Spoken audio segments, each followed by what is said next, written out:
Hello guys, this is Gaurav and welcome to the world of GDSS. तो आज के इस लेक्चर में हम जानेंगे प्रोसेसर, रैम और कंपाइलर एक साथ वर्क कैसे करते हैं। तो जब भी आप कंप्यूटर में सी ड्राइव ओपन करते हो तो आपको दो फोल्डर्स दिखते हैं। एक होता है प्रोग्राम फाइल्स x86 और एक होता है प्रोग्राम फाइल्स। तो प्रोग्राम फाइल x86 जो फोल्डर होता है उसमें 32 बिट की एप्लीकेशंस इंस्टॉल होती है या 32 बिट के सॉफ्टवेयर इंस्टॉल होते हैं, और एक जो होता है प्रोग्राम फाइल्स जिसमें आपके इंस्टॉल होते हैं 64 बिट के एप्लीकेशन। आप बोलोगे यार ये 32 बिट 64 बिट है क्या? तो चलिए शुरू करते हैं। तो आपके लिए ये 32 बिट और 64 बिट समझने के लिए आपको प्रोसेसर, रैम, ऑपरेटिंग सिस्टम और सॉफ्टवेयर एक साथ किस तरह से काम करते हैं वो समझना होगा। देखिए, इंटेल के जो प्रोसेसर थे वो कोर डियो तक सही है, कोर डियो तक जितने भी प्रोसेसर थे वो 32 बिट के थे, और कोर टू डियो से जितने भी आगे प्रोसेसर रहे वो सारे 64 बिट के प्रोसेसर है। i3, i9, i7, ठीक है, i5, ये सारे प्रोसेसर 64 बिट के। अब ये 32 बिट और 64 बिट एग्जैक्टली क्या है मैं आपको मोटे मोटे तौर पे बोल देता हूँ कि 32 बिट यानी कि कंप्यूटर या प्रोसेसर एक साथ 32 zeros and 1 पे काम कर सकता है, because we know very well कि कंप्यूटर 0s and 1 पे काम करता है। और जो 64 बिट वाला जो प्रोसेसर होता है वो एक साथ 64 zeros and 1 पे काम कर सकता है, बड़ा ईजी, ठीक है। और इसके बाद जो प्रोसेसर होंगे वो 128 बिट के प्रोसेसर हो सकते हैं। अब आपका प्रोसेसर, अभी अगर आप लैपटॉप ले रहे हैं तो 64 बिट प्रोसेसर है, ये हम मान के चल रहे हैं। अब 64 बिट प्रोसेसर होने से आपके कंप्यूटर का स्पीड नहीं बढ़ जाएगा। मैं अभी बोला कि 32 बिट का स्लो होगा, 64 बिट का फास्ट होगा, लेकिन इसमें कुछ टर्म्स होती है। अगर आपका प्रोसेसर 64 बिट का है लेकिन ये नहीं कि वो कंप्यूटर फास्ट चलेगा। अगर आपका कंप्यूटर प्रोसेसर 64 बिट का है तो आपकी ऑपरेटिंग सिस्टम जो आपने इंस्टॉल की है वो भी 64 बिट की होनी चाहिए।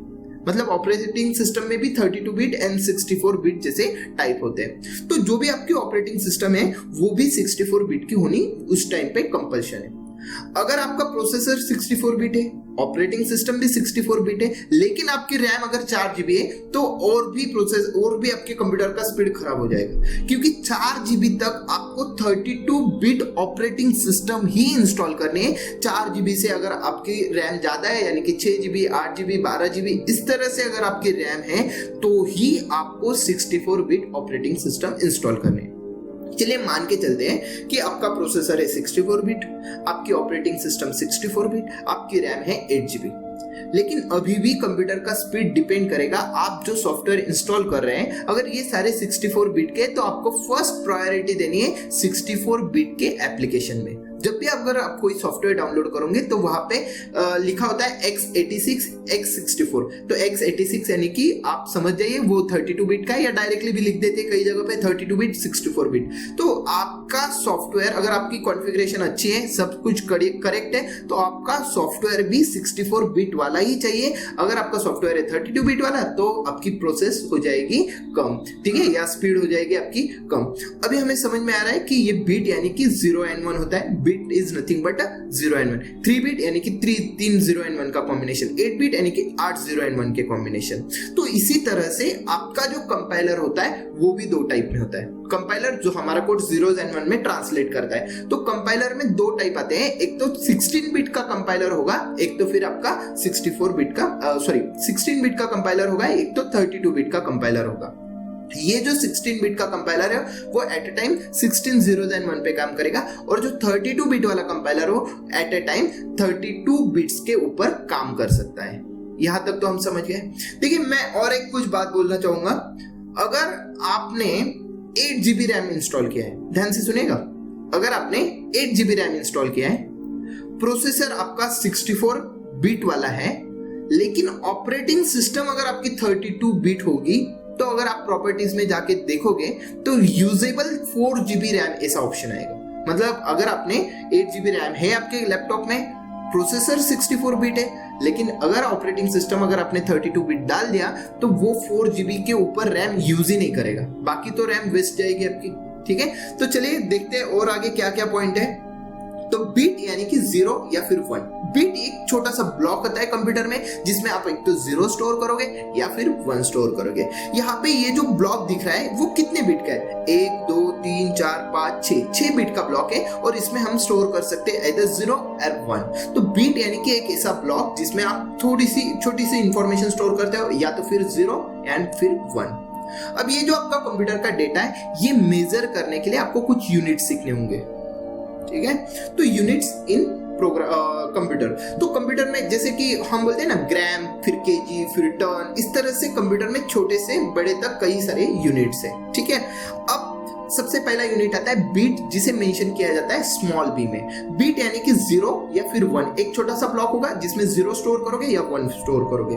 फिर आता है आपके पास उससे बड़ा यूनिट जो होता है वो होता है निब्बल, यानी कि 4 बीट अगर दिख रहे हैं आपको, 4 0 एंड 1 का कॉम्बिनेशन दिख रहा है तो आप 4 बीट भी बोल सकते हैं या फिर एक निब्बल भी बोल सकते हैं, ठीक है? उसी तरह से बाइट होता है, बाइट को हम ऑक्टेट भी बोलते हैं और उसे मेंशन करते वक्त हम कैपिटल बी का यूज करते हैं। फिर नेक्स्ट आता है किलोबाइट, मेगाबाइट, गीगाबाइट, टेराबाइट, उसके बाद और भी कई है, पेटाबाइट, हेक्साबाइट, जेटाबाइट, योटाबाइट। हम ज्यादातर टेराबाइट तक यूज कर रहे हैं आज के टाइम पे, ठीक है? और कई सर्वर रूम्स है वो पेटाबाइट, हेक्साबाइट, जेटाबाइट, योटाबाइट भी यूज करते हैं। अब आगे जाते हैं। तो एक बिट यानी कि एक इतना सा ब्लॉक जिसमें आप एक तो 0 स्टोर करोगे या फिर 1 स्टोर करोगे। 4 बिट यानी कि 4 0 एंड 1 वाला कॉम्बिनेशन वाला ब्लॉक जिसे आप एक निब्बल भी बोल सकते हो। 8 ब्लॉक अगर है आपके पास, 8 ब्लॉक, तो 8 बिट इक्वल्स टू 1 बाइट होता है या फिर 4 निब्बल। 4 निब्बल तो कोई बोलता ही नहीं। जैसे कि अगर आप शॉप पे गए किसी शुगर खरीदने के लिए, आप बोलोगे 1000 ग्राम शुगर दो या फिर आप बोलोगे 1 केजी शुगर दो। ऑब्वियसली आप बोलोगे 1 केजी शुगर चाहिए भाई हमें, ठीक है? तो उसी तरह से अगर 8 ब्लॉक दिख रहे हैं तो कोई 8 बिट नहीं बोलेगा, कोई 4 निब्बल नहीं बोलेगा, सिंपल बोल देगा 1 बाइट, ठीक है?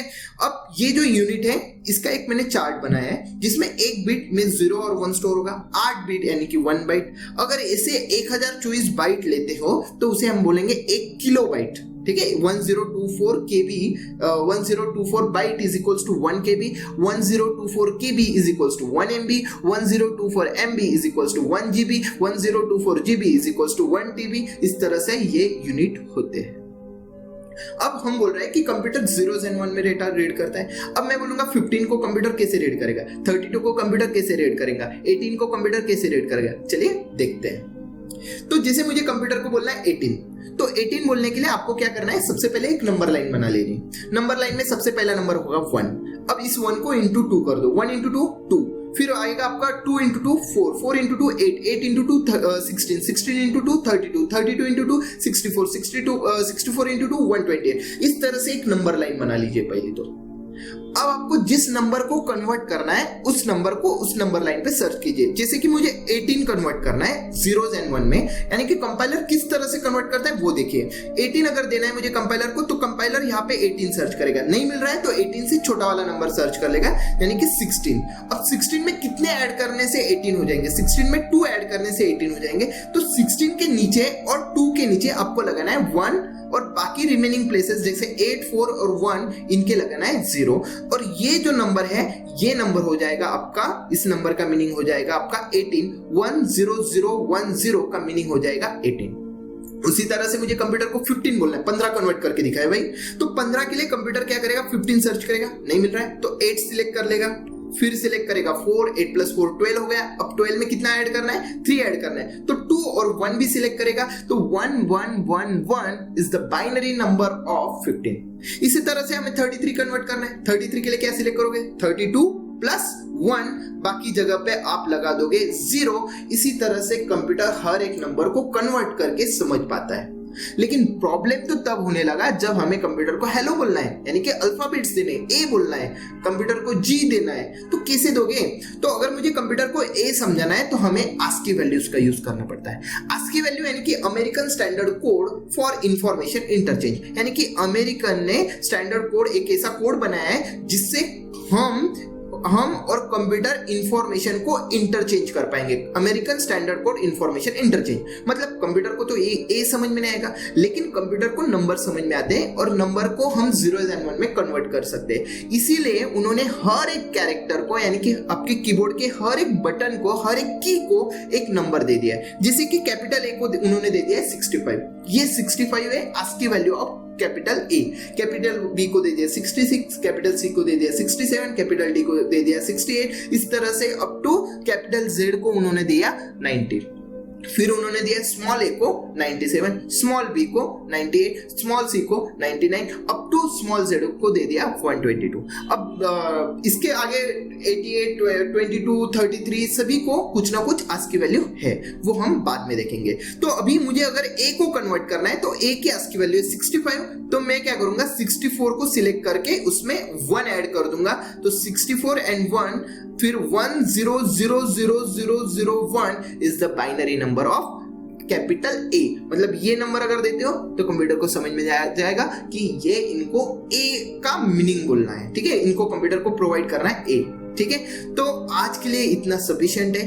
कल के लेक्चर में हम 16 बिट कंपाइलर और 32 बिट कंपाइलर एग्जैक्टली क्या है और डेटा टाइप्स एग्जैक्टली क्या है, उनकी साइज क्या है, इसके बारे में डिस्कस करेंगे। Thank you so much.